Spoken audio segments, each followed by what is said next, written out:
ગુજરાતમાં વિકાસના નામે થઈ રહેલી મજાકથી પ્રજા પરેશાન છે। ચોમાસામાં આવેલા ધોધમાર વરસાદે તંત્રની નબળી કામગીરી ઉજાગર કરી નાખી છે અને વારંવાર રજૂઆતો કરીને થાકેલી પ્રજાએ હારી થાકી અને કંટાળીને પોતાની સમસ્યાઓ માટે રોડ પર આવી ગઈ છે। રોડ પર ચક્કાજામ કર્યો તો તંત્ર દોડતું થઈ ગયું। જુઓ પરેશાન પ્રજાનો આ ખાસ અહેવાલ।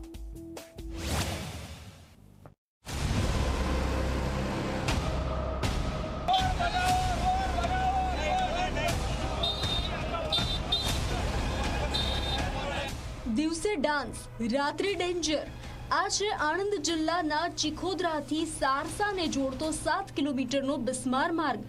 ખાડાઓ એટલા ઊંડા કે પસાર થાવ એટલે કમરના મણકા તૂટે એ નક્કી, અને રાત્રે અકસ્માત થાય તે નક્કી। હાડકા તૂટે કે જીવ પણ જાય, બધું જ શક્ય છે।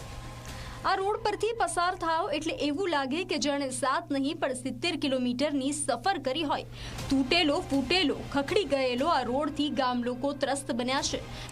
વારંવાર રજૂઆતો પણ તંત્રએ ધ્યાન ન આપ્યું।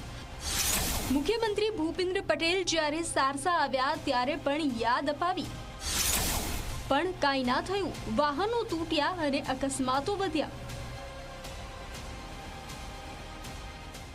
ચોકડી થી ચિખોદર ચોકડી સુધીનો રોડ બહુ બિસ્માર હાલતમાં છે। 2 વર્ષ પહેલા ગુજરાતના માનનીય મુખ્યમંત્રી સાહેબ મુરદુર અને મક્કમ મુખ્યમંત્રી સાહેબ ભૂપેન્દ્ર કાકા આવ્યા હતા અને તે કહ્યું કે રોડ થઈ જશે, પણ રોડ થાય ત્યારે ધ્યાન રાખજો કે સારો થાય એવું। અને એ લોકો ગાડીમાં ગયા હતા, પણ તોય હજુ સુધી રોડનું નિરાકરણ નહીં આવ્યું। અમે પણ ભારતીય જનતા પાર્ટીના કાર્યકર છીએ, સક્રિય કાર્યકર છીએ, તો છતાં ઘણા બધા એક્સિડન્ટ થાય છે। મારી રૂબરૂમાં પરમ દિવસ 2 દીકરીઓ એક્ટિવા લઈને જતી હતી સ્કૂલમાં, એ વેડવા આશાપુરી આગળ ખાડા હતા એમાં પડી ગઈ અને એક વાહનવાળા ઓવરટેક કરી એમાં એ પડી ગયા। વારંવાર રજૂઆતો અને વિનંતીઓ કરીને થાકેલી પ્રજાએ રોડ પર ચક્કાજામ કરી નાખ્યો। પીડાથી પરેશાન પ્રજાઓ સારસા ચોકડી પર વાહનોની લાંબી કતાર લગાવી દીધી।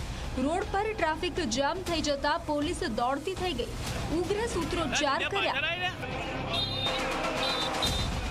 રોડ સાહેબ કેટલા સમયથી રોડ બિસ્માર હાલતમાં છે।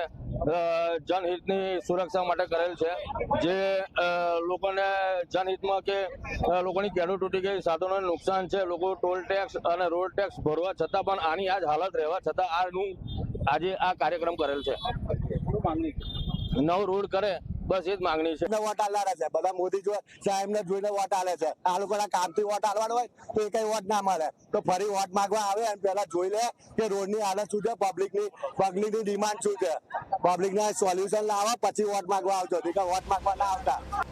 ટ્રાફિક જામથી પોલીસ તંત્ર દોડતું થયું અને સમજાવીને રસ્તો ખોલાવ્યો, પણ પ્રજાએ ચેતવણી આપી કે રોડ રિપેર ના થાય તો આગામી સમયમાં વધુ ઉગ્ર આંદોલન કરીશું।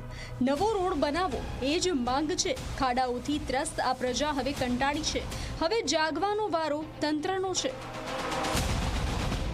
સુધી આ બધું ચાલશે એટલે અમારી એક જ માંગ છે કે આ રોડ જલ્દીમાં જલ્દી બને। નિરાકરણ નહીં આવે તો આગળ શું કરે? અમે આગળ આવી રીતે જ અમે જ્યારે હોય ત્યારે અમે આવી રીતે જ બધા એકઠા થઈ અને એનો વિરોધ કરીશું। આ છે ગુજરાતના ગામડાની વાસ્તવિકતા, જ્યાં રોડ નથી તો વિકાસનું સપનું પણ તૂટે। ચિખોદરા સારસા રોડ જેવા માર્ગો પરથી લાખો લોકો પસાર થાય, પણ સુરક્ષા કંઈ નહીં। જો પ્રજાની પીડા સાંભળવામાં નહીં આવે તો પ્રજા રોડ પર ઉતરશે।